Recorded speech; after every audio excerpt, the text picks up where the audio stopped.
Very good morning. You're watching the Breakfast News on Rajya Sabha television. I'm Aishwarya Kapoor with you.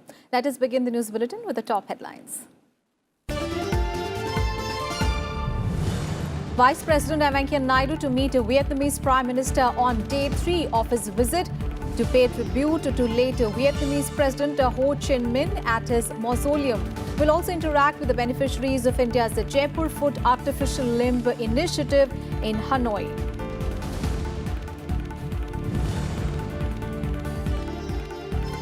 State set for 6th phase of Lok Sabha polls of 59 seats across 7 states to vote on 12th of May. Over 71,000 security personnel to be deployed in West Bengal for violence-free polls. Over 10 crore 15 lakh voters to seal the fate of 979 candidates tomorrow.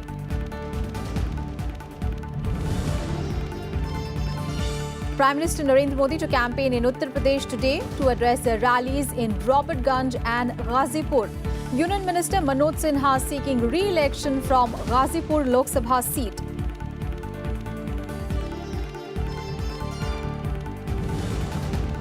Last lap of campaigning before Lok Sabha polls conclude. Amit Shah to campaign in Jharkhand and Bihar. Rahul Gandhi to lead Congress's charge in Madhya Pradesh. Mayawati to campaign in Bihar.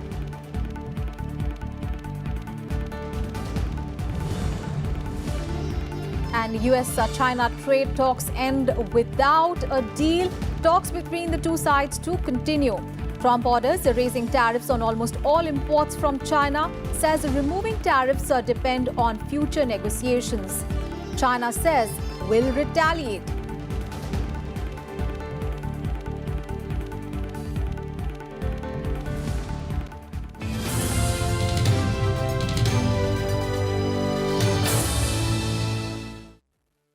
It is the third day of Vice President Rajya Naidu's visit to Vietnam. The Vice President will visit Ho Chi Minh Mausoleum to pay homage to the late President of Vietnam in a short while from now. He will also make a floral tribute to the bust of Mahatma Gandhi at the Embassy of India in Hanoi. He will also meet the Indian community and Vietnamese beneficiaries of the Jaipur Foot Artificial Limb Fitment Camp organized in Vietnam under the India for Humanity initiative. The initiative was launched to commemorate the 150th birth anniversary of Mahatma Gandhi. And in the afternoon, Vice President Naidu will meet the Vietnamese Prime Minister. And tomorrow, Vice President Naidu will deliver the keynote address at the inaugural function of the 16th United Nations Day of Vesak in Vietnam's Ha Nam province.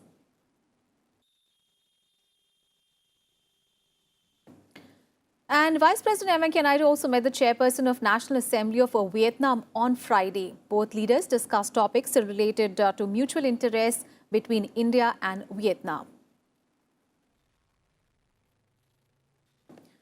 And Vice President Rajya Naidu also held one-to-one talks with his Vietnamese counterpart on Friday. Both the leaders agreed to enhance cooperation in various fields, including defense, infrastructure, science and technology. The Vice President, who is on a tour 4-day visit to the country, said that both the nations have strong bilateral relationship based on mutual trust, understanding, convergence of views on regional and international issues. Rajkamal Rao brings us this report. On the second day of his official visit to Vietnam, Vice President M. Venkaiah Naidu paid tribute to martyrs at the Monument of National Heroes and Martyrs in Hanoi. Later, he held one-to-one talks with his Vietnamese counterpart Dang Thi Ngoc Tin and discussed a range of issues covering bilateral and multilateral cooperation. The exchange of high-level visits from both the sides is a clear indication of the commitment of the two countries to further strengthen our comprehensive strategic partnership. India and Vietnam today have a strong bilateral relationship based on mutual trust, understanding, convergence of views on regional and international issues. During the talks, both leaders reiterated the importance of building a peaceful and prosperous Indo-Pacific region on the basis of respect for national sovereignty and international law. We covered a wide range of bilateral, multilateral cooperation We have agreed to strengthen further our bilateral cooperation in defense, security, peaceful use of atomic energy and outer space, science and technology, oil and gas, renewable energy, infrastructure development, agriculture and innovation-based sectors. Our bilateral economic engagement during the last few years have immensely strengthened, and we discussed today means of facilitating our business and industry to harness the growing opportunities in our countries and in the region. Bilateral trade stood at nearly $14 billion last year, having nearly doubled from $7.8 billion 3 years ago. I am confident that we will achieve our bilateral trade target of $15 billion by 2020. Both leaders also urged the countries concerned to reach consensus on a code of conduct in the South China Sea. Vice President of India, who is on a 4-day visit to Vietnam, kick-started his second day in Vietnam by paying tributes at the Monument of Heroes and Martyrs. Later, he interacted with the Vice President and also the chairwoman of the National Assembly in Vietnam and conveyed India's commitment to development of Vietnam. He also interacted with delegation-level talks with the Vice President and extended cooperation on science, technology and space. With camera person Junaid, Rajkamal Rao for Rajya Sabha TV from Hanoi, Vietnam. And now let's get to you all the election-related news.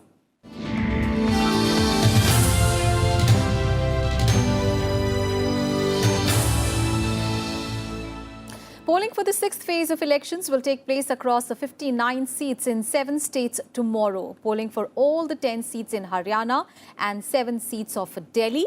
14 seats in Uttar Pradesh, 8 seats each in West Bengal, Bihar and Madhya Pradesh, and 4 in Jharkhand will take place tomorrow. Over 10 crore, 16 lakh voters will decide the fate of 979 candidates in this phase. Over 1,13,000 polling stations have been set up for the smooth conduct of the polls. And prominent candidates in this phase are Union Ministers Harshvardhan, Maneka Gandhi, Narendra Singh Tomar, Radha Mohan Singh, and former Chief Ministers Sheila Dikshit, Digvijay Singh, Akhilesh Yadav, Bhupinder Singh Hooda and Jagdambika Pal. And also in the fray are former Union Ministers Jyotiraditya Scindia, Raghubansh Prasad Singh, Ajay Makan, Kumari Shailaja, and celebrities turned politicians Manoj Tiwari, Gautam Gambhir, Vijender Singh and Kirti Azad are also trying their electoral luck. Meanwhile, the centre will deploy over 71,000 security personnel to ensure violence-free elections in 8 Lok Sabha constituencies of West Bengal in the 6th phase on 12th of May. Now, polling will be held in Tamluk, Kanthi and Jhargram, Medinipur, Purulia, Bankura, Gathal and Bishnupur constituencies on Sunday. 602 companies of the Central Armed Police Forces, CRPF, BSF, CISF, SSB, ITBP, RRF and RAF and 111 companies of the State Armed Police Force are being deployed. 547 quick action teams are also on alert. Well, the decision has been taken considering the incidents of violence in the previous polls and the sensitivity of areas in the Maoist-affected zones. Meanwhile, campaigning for the 7th and the final phase of Lok Sabha polls is picking up pace now. Prime Minister Narendra Modi is all set to campaign in Uttar Pradesh today. He will address the rallies at Robertganj and Ghazipur in the state. Union Minister Manoj Sinha is seeking re-election from Ghazipur, and voting on these seats will take place in the 7th phase on 19th of May. And not just the Prime Minister, star campaigners of different political parties are holding rallies and roadshows for the 7th phase. The BJP chief Amit Shah will campaign in Bihar and Jharkhand today. He will address a public meeting in Jharkhand's Hiranpur, and the BJP chief will also hold a roadshow in Patna in Bihar. BJP has fielded Union Minister Ravi Shankar Prasad against Congress's Shatrughan Sinha from Patna Sahib Lok Sabha seat. And speaking about Rahul Gandhi, the Congress president will campaign in Madhya Pradesh today. He will address 3 rallies in Shajapur, Dhar and Khargone. And Bahujan Samaj Party Supremo Mayawati will hold rallies in Saharsa and Buxar in Bihar. And our colleagues are on the ground giving us all the updates on election. Akhilesh Suman is joining us from Motihari in Bihar, and from Uttar Pradesh, Navikram Singh is joining us live from Prayagraj. Good morning to both of you. Coming first to you, Akhilesh. Motihari, you are in Motihari, and this region is where Mahatma Gandhi first started its Satyagraha movement. And this region has a huge agriculture belt, and in the last few years, BJP, has emerged as a very important force here. So how do the political equations look like ahead of the election here?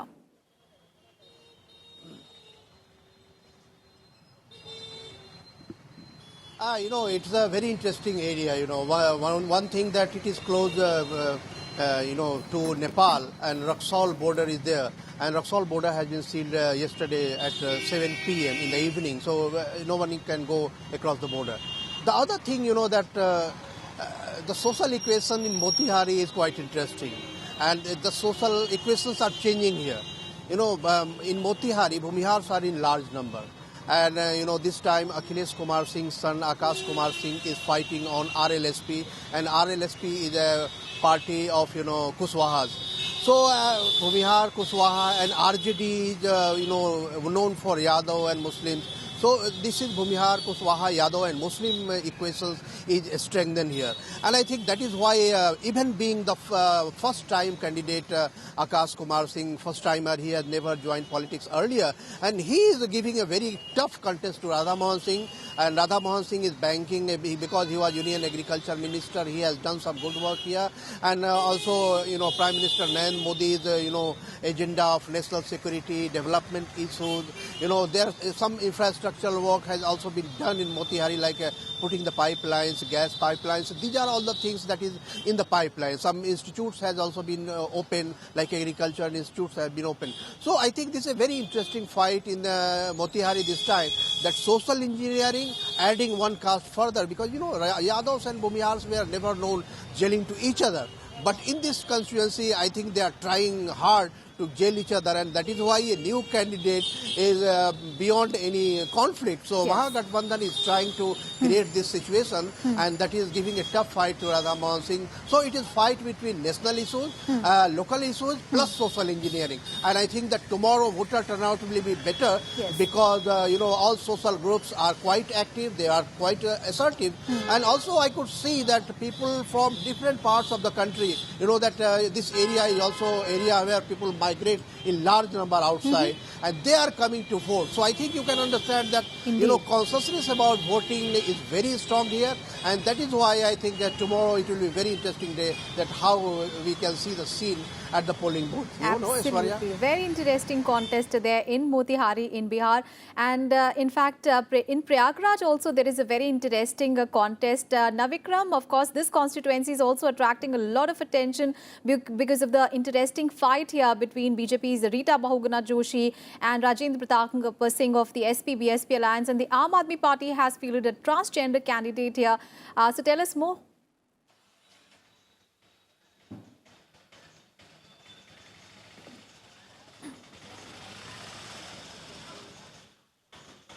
Aishwarya, अगर इस चरण की बात करें तो ये चरण बेहद खास है, खासतौर पर अगर प्रयागराज जहां मैं मौजूद हूं, ये बहुत हाई प्रोफाइल सीट मानी जाती है, क्योंकि अगर वीपी सिंह जो पूर्व प्रधानमंत्री हैं, लाल बहादुर शास्त्री पूर्व प्रधानमंत्री, हेमवती नंदन बहुगुणा बहुत बड़े नेता माने जाते हैं भारतीय राजनीति के। इसके अलावा इससे सटी हुई सीटें भी प्रधानमंत्री जवाहरलाल नेहरू समेत कई ऐसे दिग्गज नेता हैं जो यहाँ से रहे हैं इस क्षेत्र में। ख़ास तौर पर गांधी परिवार का प्रभाव माना जाता है। तो सबसे बड़ी इस बार जो चुनौती है वो गांधी परिवार और कांग्रेस के लिए है, क्योंकि प्रियंका गांधी को कांग्रेस की कमान सौंपी गई पूर्वी उत्तर प्रदेश में। अब पूर्वी उत्तर प्रदेश में चुनाव होना है, तो ऐसे में ये उनकी परीक्षा होगी। साथ ही अगर चुनाव आयोग की बात करें तो चुनाव आयोग भी यहाँ पर मत प्रतिशत बढ़ाने के लिए उसने मुहिम जो छेड़ी है, जगह जगह जाकर लोगों को जागरूक करना, स्कूलों के माध्यम से, पत्र पत्रिकाओं के माध्यम से, साथ ही बच्चों से अपने माता पिता को जो संदेश दिलवाने के माध्यम से इस तरीके से कई पहल की हैं। साथ ही जो सहूलियत है, मतदाताओं को सहूलियत देने की भी कई कोशिश की हैं।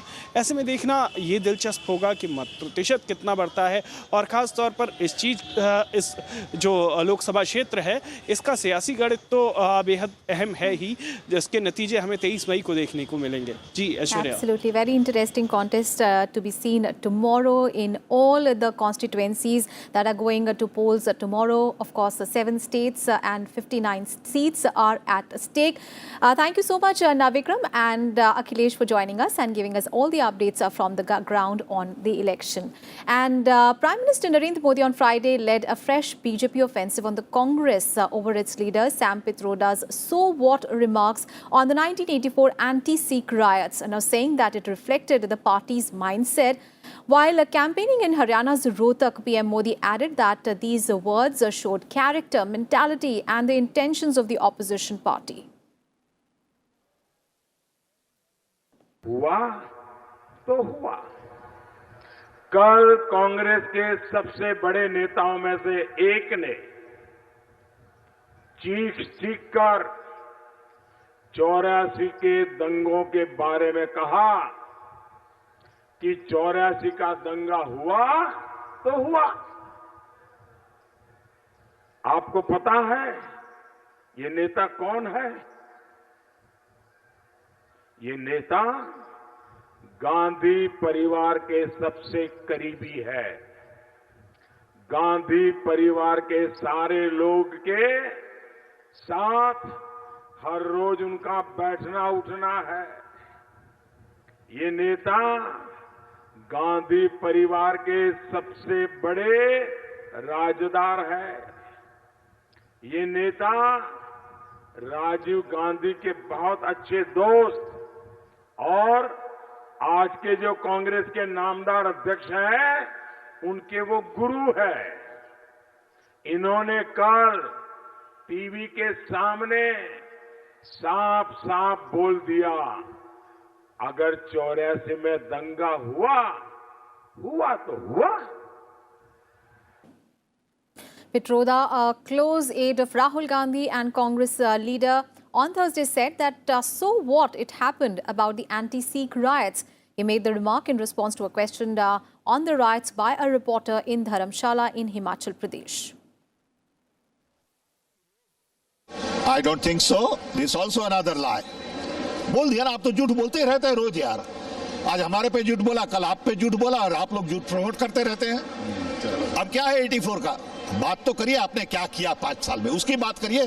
84 में हुआ तो हुआ, आपने क्या किया? You were voted to create jobs. You didn't create any jobs. You were voted to create 200 smart cities. आपने वो भी नहीं किया, तो आपने क्या किया? आपने कुछ नहीं किया, इसलिए आप यहाँ लगाते हैं, वहाँ लगाते हैं गप।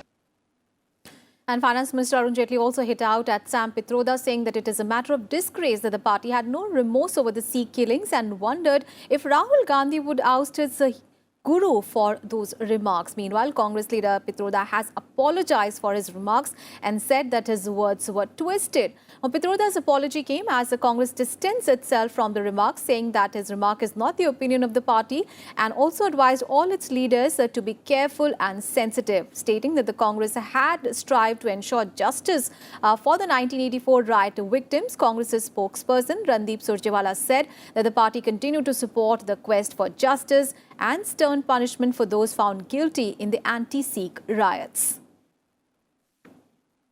Okay, I totally don't accept that statement.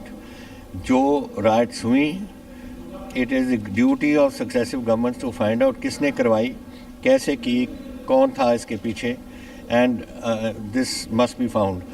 This जो कत्ल होते हैं, जो लोग मारे जाते हैं, चाहे जितने मर्जी साल निकल जाए, 35 साल हो गए हैं, this has to be found, and there investigations must carry on, and जिन्होंने किया है उनको फिर अदालत के सामने आना पड़ेगा, कानून के सामने. The statement I made was completely twisted, taken out of context, because my Hindi is not that good. I think in English, I have to translate. What I meant is जो हुआ वो बुरा हुआ, I couldn't translate Bura in my mind. What I meant is move on. We have other important issues to discuss.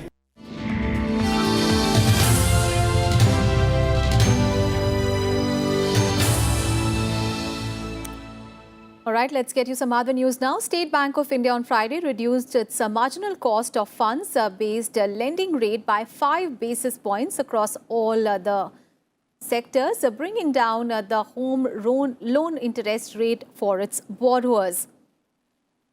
With this cut, a one-year MCLR has come down to 8.45% per annum from 8.5%. And as a result, interest rates on all the loans linked to MCLR will get reduced by 5 basis points with effect from 10th of May 2019. Now, this is the second rate cut by the bank in the last 1 month. After the RBI's April monetary policy, the MCLR was reduced by 5 basis points.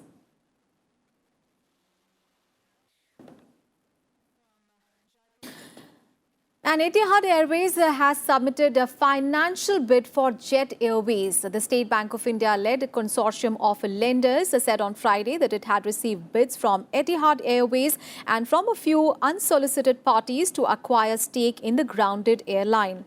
After the first round of bids, private equity firms, Indigo Partners and TPG, Etihad Airways and sovereign fund NIIF were shortlisted. Etihad, the Gulf carrier, which acquired 24% stake in Jet in 2013, also evinced its interest to reinvest in a minority stake in the carrier.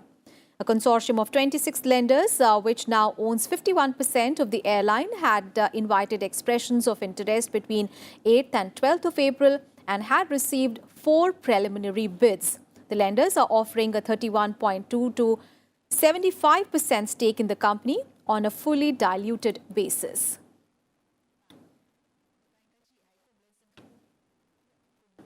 And India is observing National Technology Day today. The day is observed every year on 11th of May to commemorate the anniversary of Pokhran nuclear test held in 1998.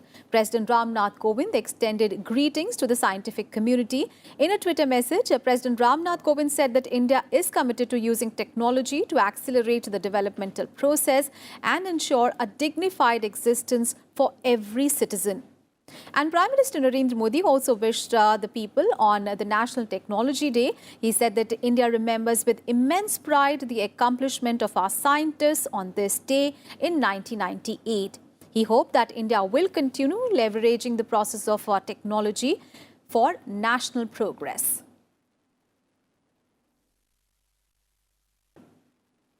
The top international focus, US and Chinese trade negotiators failed to break an impasse following 2 days of globally watched trade talks. US President Donald Trump said that the talks between Washington and Beijing will continue even after the deadline passed on Friday for them to reach an agreement. Donald Trump also ordered his top officials to begin the process to raise the tariffs on almost all of the imports from China, amounting to about $300 billion. Now, this is in addition to the Friday's hike to 25% from 10% on Chinese products worth $200 billion. In a series of tweets, Donald Trump described the talks as candid and constructive, but indicated that taking a tough approach against the massive imbalance of trade with China will continue. After Friday's tariff increase, China says that it deeply regrets the US's action and would have to take necessary countermeasures.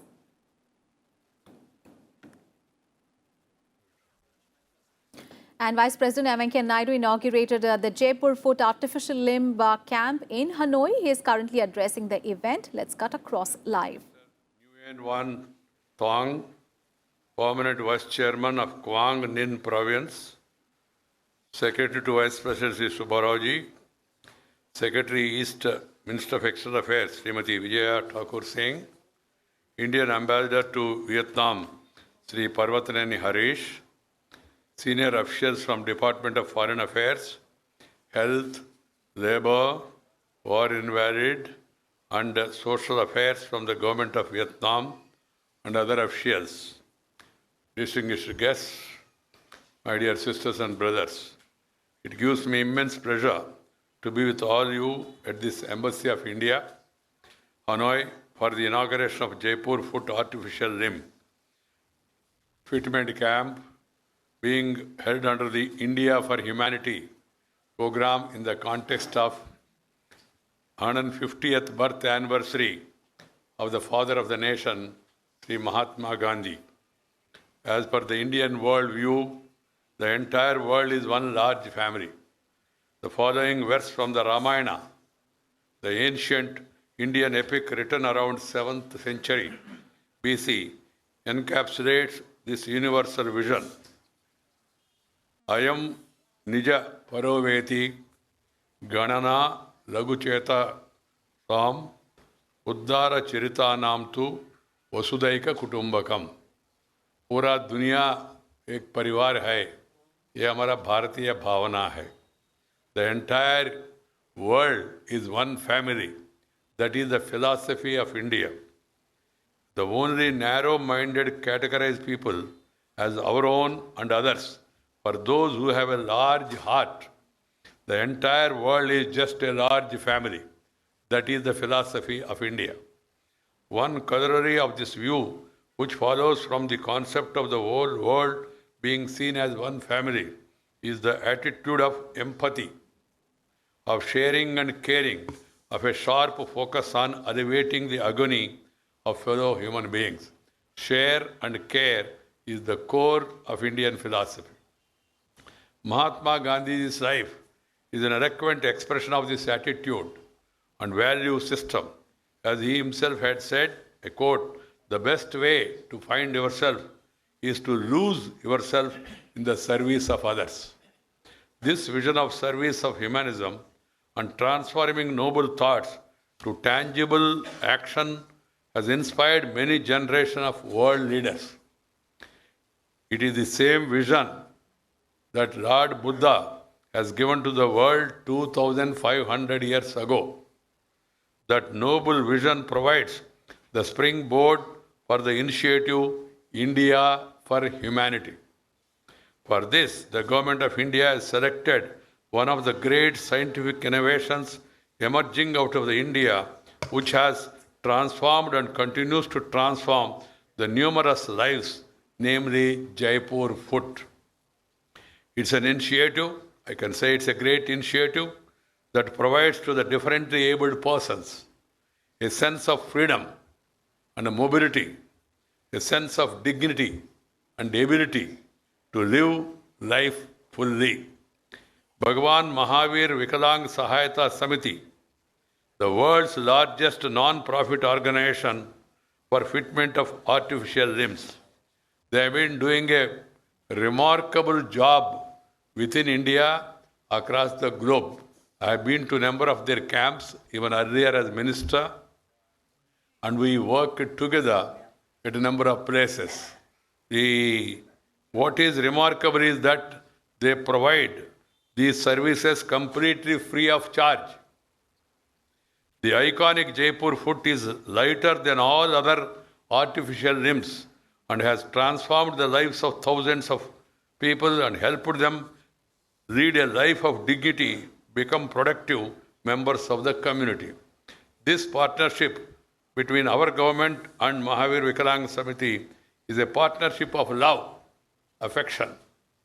It is a partnership of service. It is a partnership of compassion.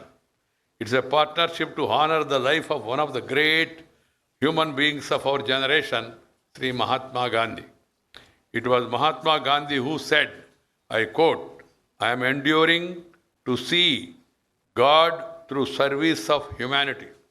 For I know that God is neither in heaven nor down below, but in everyone." This is what Mahatma Gandhi has said. In this, it is the spirit of service to the entire humanity without any distinction of caste, creed, race, or religion, or region, which we seek to capture in this initiative, India for Humanity. Last year, the Government of India successfully organized a Jaipur Foot Camp in the province of Uto and Winphuk, benefiting hundreds of people with disabilities. The positive response among the Vietnamese beneficiaries was overwhelming. The present Jaipur Foot Limb Fitment Camp is being organized for the provinces of Quang Ninh, Yen Boi of Vietnam. I would like to appreciate the efforts of the People's Committee of Quang Ninh Rehabilitation Hospital of Quang Ninh, who have worked with Bhagwan Mahavir Vikalang Samiti and Mrs. Huni Joint Stock Company and the Embassy of India to make this camp a reality and help the numerous beneficiaries stand tall and lead dignified lives. I would also like to extend my best wishes and appreciation to the provincial authorities in Yen Boi province and Mrs. R.K. Morable, Vietnam Company Limited, who are where the second phase of the camp would be held. My dear sisters and brothers, the core philosophy of India from time immemorial was to share and care, as I said earlier. When you acquire wealth and celebrate success, you must always pay attention to the needs of others, particularly the deprived sections. Being helpful to others who are in the need has to be our way of life. I am pleased to be part of this event today. मन में मैं बहुत प्रसन्न हूँ क्योंकि आज का इस कार्यक्रम में खुद भाग लेने का मुझे सौभाग्य मिला है। महावीर विकलांग सहाय समिति भारत में, दुनिया में बहुत बढ़िया काम कर रहे, लोगों को सेवा कर रहे, और आज यहाँ वियतनाम सरकार और स्थानीय प्रोविंसेस के साथ हमारा एम्बेसी के द्वारा कोऑर्डिनेट करके महावीर विकलांग सहाय समिति महात्मा गांधी जी का 150वीं जयंती के अवसर पर यह अच्छा काम का योजना हुआ। इसलिए इस कार्यक्रम में भाग लेते हुए भारत का उपराष्ट्रपति के नाते मैं भी बहुत हर्ष महसूस कर रहा हूँ। I am very happy to be part of this programme as the vice president of India. It is a small program, but it's a noble program. And I am happy that Mahavir Vikalang Sahaya Samiti has taken it as a mission with all the passion. And they have set an example to others also how to serve the humanity. I am particularly happy to see that these people who are sitting here in the front row, some of them are war veterans. They fought against the colonial rule and lost some of their limbs. And today, thanks to Mahavir Sahayata Samiti, some of them, they got this artificial, fitment limbs, and they will be able to lead a life with confidence. Atma Viswas ke saath wo log ji sakte. And I could see the boy, one of the boy, the youngest among all, who is only just a few years old, name is Tu. See the confidence in him once he started walking. That means his future is going to be bright. So that's a great service. Once again, I am pleased to be part of the event today and hope that many more such collaborative initiatives will be taken up by both the countries in years to come. I would like to congratulate all the officials of the organization involved, and particularly the Indian ambassador here, Sri Harish Parvataneni, and his team for organizing this noble mission here in the premises of our Indian embassy. Vietnam Mu Nam Sin Kamon Jai Hind.